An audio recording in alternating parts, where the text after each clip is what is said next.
20 ವರ್ಷಗಳ ಹಿಂದೆ ದೇಶದಲ್ಲಿ ಕೋಲಾಹಲವನ್ನೇ ಸೃಷ್ಟಿಸಿದಂತಹ ಮತ್ತೊಂದು ವೈರಸ್ ಇದೀಗ ಭಾರತಕ್ಕೆ ಎಂಟ್ರಿ ಕೊಟ್ಟಿದೆ.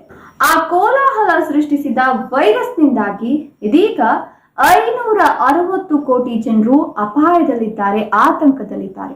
ಹಾಗಾದ್ರೆ 20 ವರ್ಷಗಳ ಹಿಂದೆ ಬಂದಿದ್ದಂತಹ ಆ ವೈರಸ್ ಯಾವುದು?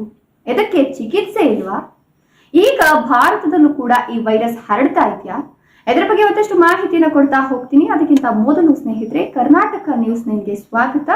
ನಾನು ವಿಮಲಾ ನಾಗರಾಜ್. ಸ್ನೇಹಿತರೆ, ಹಿಂದೂ ಮಹಾಸಾಗರ ಪ್ರದೇಶದ ಒಂದು ಸಣ್ಣ ದ್ವೀಪದಿಂದ ಈ ಒಂದು ವೈರಸ್ ಆರಂಭವಾಗುತ್ತೆ. ಅದಾದ ನಂತರ ಭಾರತದ ಎಲ್ಲೆಡೆ ಬಹು ಬೇಗನೆ ಹಬ್ಬಿಡುತ್ತೆ. ಹೌದು, ಭಾರತ ಸೇರಿ ಹಲವು ದೇಶಗಳಿಗೂ ಕೂಡ ಈ ಒಂದು ವೈರಸ್ ಎಲ್ಲಿಲ್ಲದ ಹಿಂಸೆಯನ್ನ ಕೊಟ್ಟು ಕಾಡುತ್ತೆ. ಆದ್ರೂ ಕೂಡ ಈ ವೈರಸ್ಗೆ ಲಸಿಕೆಯನ್ನ ಕಂಡುಹಿಡಿಯಲಿಕ್ಕೆ ಸಾಧ್ಯವಾಗುವುದಿಲ್ಲ. ಅದಾದ ನಂತರ ಸ್ವಲ್ಪ ಸಮಯ ಕಳೆದ ನಂತರ ಈ ವೈರಸ್ ತನ್ನ ಹಾವಳಿಯನ್ನ ಕಡಿಮೆ ಮಾಡುತ್ತೆ, ಹೇಗೋ ದೇಶದಿಂದ ಕಾಲ್ಕಿಳುತ್ತೆ. ಅದಾದ ನಂತರ ಜನರು ಕೂಡ ಅದರ ಬಗ್ಗೆ ಮರ್ತು ಹೋಗ್ಬಿಡ್ತಾರೆ. ಆ ವೈರಸ್ ಯಾವ್ದಪ್ಪ ಅಂತ ಹೇಳಿದ್ರೆ ಚಿಕನ್ ಗುನ್ಯಾ. ಹೌದು, ಚಿಕನ್ ಗುನ್ಯಾ ಎಲ್ಲರೂ ಕೂಡ ಕೇಳಿರ್ತಾರೆ. ಒಬ್ರಲ್ಲ ಒಬ್ರು ಈ ಒಂದು ಚಿಕನ್ ಗುನ್ಯಾ ಹಾವಳಿಗೆ ಸಿಕ್ಕಾಪಟ್ಟೆ ನರಳಾಡ್ಬಿಟ್ಟಿರ್ತಾರೆ. ಯಾಕಂತಂದ್ರೆ ಈ ವೈರಸ್ ಬಂದ್ರೆ ವಿಪರೀತ ಜ್ವರ, ಅಸಾಧ್ಯವಾದ ಕೀಲು ನೋವು, ಕೆಲವೊಬ್ಬರಂತೂ ಅಂಗವೈಕಲ್ಯಕ್ಕೆ ಒಳಗಾಗಿರೋದು ಕೂಡ ಉಂಟು. ಸೊ ಈ ಒಂದು ಚಿಕನ್ ಗುನ್ಯಾ ವೈರಸ್ ಬರೋಬ್ಬರಿ 20 ವರ್ಷಗಳ ನಂತರ ಮತ್ತೆ ದೇಶಕ್ಕೆ ಎಂಟ್ರಿ ಕೊಡ್ತಿದೆ ಅಂತ WHO ವಿಶ್ವ ಆರೋಗ್ಯ ಸಂಸ್ಥೆ ತನ್ನ ವರದಿಯಲ್ಲಿ ಹೇಳಿಕೆಯನ್ನು ಕೊಟ್ಟಿದ್ದು, ಎಚ್ಚರಿಕೆಯನ್ನ ವಹಿಸುವಂತೆ ಮಾಹಿತಿಯನ್ನು ಕೂಡ ಕೊಟ್ಟಿದೆ. ಸೊ WHO ಪ್ರಕಾರ ಈಗಾಗಲೇ ವೈದ್ಯಕೀಯ ಅಧಿಕಾರಿ ಡಯಾನಾ ರೋಜರ್ಸ್ ಆಲ್ವಾರೇಟ್ ಈಗ 119 ದೇಶದಲ್ಲಿನ 560 ಕೋಟಿ ಜನರಿಗೂ ಕೂಡ ಈ ವೈರಸ್ ತನ್ನ ಪರಿಣಾಮವನ್ನ ಬೀರುವ ಸಾಧ್ಯತೆ ಇದೆ. ಆದ್ರೂ ಇದರಿಂದ ಬಾಧ್ಯತೆಗೆ ಒಳಗಾಗಿರೋರು, ಈಗಾಗಲೇ ಕಾಯಿಲೆಯನ್ನ ಅನುಭವಿಸ್ತಿರೋರು, ಅಂದ್ರೆ ಯಾವ್ದಾದ್ರು ಸಣ್ಣ ಪುಟ್ಟ ಕಾಯಿಲೆಗಳಿರುತ್ತೆ ಅಂತ ಕಾಯಿಲೆಗೆ ಒಳಗಾಗಿರ್ತಕ್ಕಂಥವ್ರು, ಮತ್ತೆ ವೃದ್ಧರು ಏನಿರ್ತಾರಲ್ಲ, ಇವರನ್ನ ಬಾಧಿಸುವ ಸಾಮರ್ಥ್ಯ ಹೆಚ್ಚಾಗಿದೆ ಅಂತ ಹೇಳಲಾಗ್ತಾ ಇದೆ.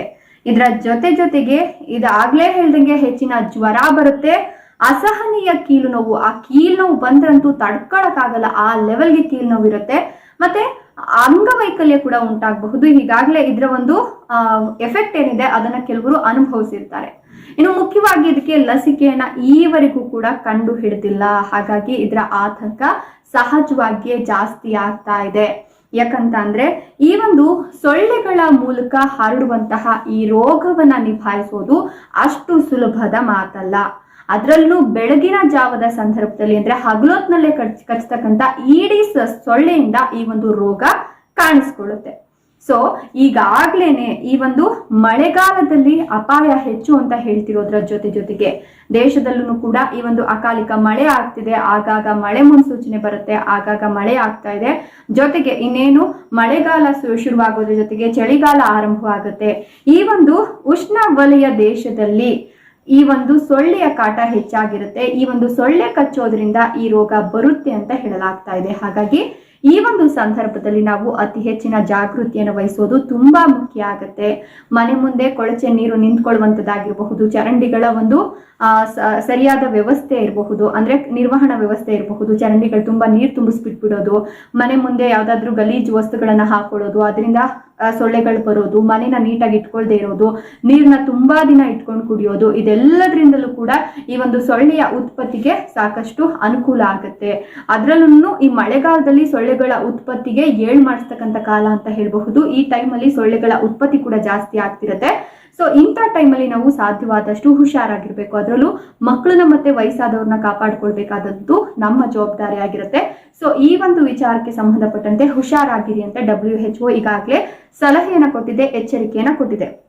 ಇನ್ನು ಈಗ ಲಾ ರಿಯೂನಿಯನ್ ಮತ್ತೆ ಮಯೋಸಸ್ ಇರಬಹುದು, ಮಾರಿಸಸ್ ಇರಬಹುದು, ಈ ಒಂದು ಪ್ರದೇಶಗಳಲ್ಲಿ ಅಂದ್ರೆ ದ್ವೀಪ ಪ್ರದೇಶಗಳಲ್ಲಿ 33% ಈ ಒಂದು ಸೊಳ್ಳೆಗಳ ಕಾಟ ಹೆಚ್ಚಾಗಿದ್ದು ಆಲ್ರೆಡಿ ಆಫ್ರಿಕನ್ ದೇಶಗಳಿಗೆ ಈ ಒಂದು ವೈರಸ್ ಎಂಟ್ರಿ ಕೊಟ್ಟಿದ್ಯಂತೆ. ಜೊತೆಗೆ ಉಷ್ಣವಲಯದ ದೇಶದಲ್ಲಿ ಈ ಒಂದು ಸಮಸ್ಯೆ ಹೆಚ್ಚಾಗಿ ಕಾಡೋದ್ರ ಜೊತೆಗೆ ಈ ಒಂದು ಸೊಳ್ಳೆಯ ಒಂದು ಕಾಟ ಏನಿದೆಯಲ್ಲ ಯುರೋಪ್ ಕಂಟ್ರಿಗಳಲ್ಲೂ ಕೂಡ ಜಾಸ್ತಿ ಆಗಿದೆಯಂತೆ.